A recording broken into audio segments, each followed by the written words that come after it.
মাসে 2026 বিধানসভার প্রার্থী তালিকা প্রকাশের পর নদিয়ার পলাশীপাড়ায় বিক্ষোভে ফেটে পড়লেন স্থানীয় কর্মী সমর্থকরা। প্রাক্তন বিধায়ক মানিক ভট্টাচার্যকে বাদ দিয়ে রুকবানুর রহমানকে প্রার্থী করা নিয়ে ক্ষোভের সকাল থেকেই অন্তর্গত 23টি দলীয় কার্যালয়ে তালা ঝুলিয়ে প্রতিবাদ শুরু হয়। বিকেলে বাসস্ট্যান্ড সহ বিভিন্ন জায়গায় টায়ার জ্বালিয়ে প্রায় হাজারখানেক কর্মী সমর্থক কয়েক ঘন্টা অবরোধে সামিল হন। বিক্ষোভকারীদের দাবি বহিরাগত প্রার্থী নয়, এলাকার ভূমিপুত্রকেই প্রার্থী করতে হবে।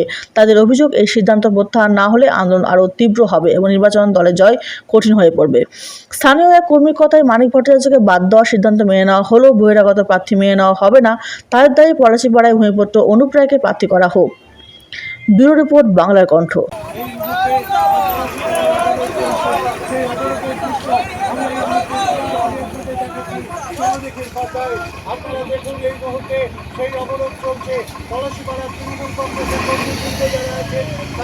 সেই ধরনের প্রার্থীর কাছে আমরা কিছু আশা করিনি। আমরা এলাকার উন্নয়নের জন্য আমাদের সঙ্গে যারা থাকে, সমাজসেবা যে নিযুক্ত, এইরকম একজনকে মানুষকে আমরা চাই। কার কথা বলছেন আপনি? আমরা অনুপ রায় চাই, বিশিষ্ট সমাজসেবী অনুপ রায়। তাহলে আপনারাও তো তৃণমূল করেন? অবশ্যই। উনিও তো তৃণমূল করেন? অবশ্যই। তাহলে এটা কি কোনো দলের আন্দোলনে গোষ্ঠী দ্বন্দ্ব? এনারা কোনো কন্দলে নেই। আমরা প্রার্থী আমাদের মনের মতো হয়নি। দীর্ঘদিনের আমাদের দাবি। পলাশীপাড়ায় আমাদের খুব দীর্ঘদিনের, আমাদের এর আগে বিধায়ক ছিলেন 2টি টার্মে, তার আগে তাপসা ছিলেন, বিগত 2 বছরের টার্মে মানিক ভট্টাচার্য ছিলেন। এবারে আমরা আশা করেছিলাম ওইরকম একজন মানুষ, এলাকার ভূমিপুত্র আমরা চাই। পাশাপাশি এই কথাটা বলি, 63 বিধানসভার ভূমিপুত্র দিলীপুত্রকে দেওয়া হয়েছে। আমরা এখানে চাই, আমরা কল্লোল খাঁকে পেয়েছি নাকাশিপাড়ায়, আমাদের উজ্জ্বল বিশ্বাস কৃষ্ণনগর দক্ষিণে পেয়েছি, আমাদের আলিফা আহমেদকে পেয়েছি কালীগঞ্জে। হ্যাঁ রেছে, আমরা পলাশীপাড়ার মানুষ, তৃণমূল কংগ্রেসের একনিষ্ঠ কর্মী হিসাবে বলছি, আমাদের কি অন্যায়, আমাদের কি অপরাধ, আমরা সেইটাই বলতে চাইছি। উনি তো চাপড়ার বিধায়ক ছিলেন, উনি যথেষ্ট 2বারের বিধায়ক ছিলেন না 3বারের বিধায়ক ছিলেন। তাহলে এত বড় তিনাকে এখানে নিয়ে আসলো কি কারণ? পলাশীপাড়ার কি উন্নয়ন অন্য ছিল না? তাহলে কি মনে করছেন দলীয় নেতৃত্বদের ভুল সিদ্ধান্ত ছিল? আমরা পলাশীপাড়ার মানুষ, বিধানসভার মানুষ, আমরা বলবো এইটা চরম আমাদের সাথে অন্যায় হয়েছে। সাধারণ মানুষ চাইছে সেই কথাটাকে বেশি প্রাধান্য দেওয়া উচিত।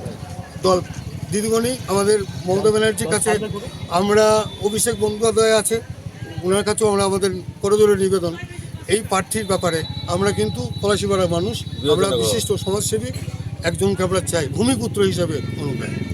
পলাশীপাড়া বিধানসভার পলাশীপাড়া বাসস্ট্যান্ডে আজ অবরোধ হয়েছে, তুমিও এই অবরোধে সামিল হয়েছো, কেন?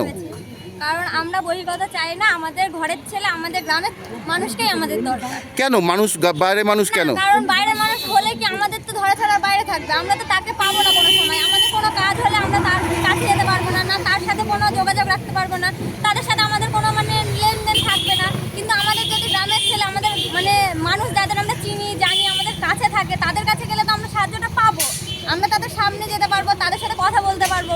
এমনকি অনুপ রায়কে আমরা সবসময় দেখি, আর আমাদের এত ভালোবাসে, আর মানুষ ভালোবাসে যাদের কাছে পাবে তাদেরও তো চাইবে।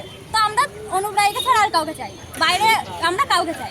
এই যে তুমি যেহেতু এখনকার জেনারেশনের মেয়ে, সেখানে দাঁড়িয়ে থেকে দেখা যাচ্ছে যে মুখ্যমন্ত্রী তোমাদের জন্য অনেক কিছু করেছে, মুখ্যমন্ত্রীকে কিছু বার্তা দিতে চাইছে যে এই কেন্দ্রে প্রার্থী পরিবর্তনের জন্য?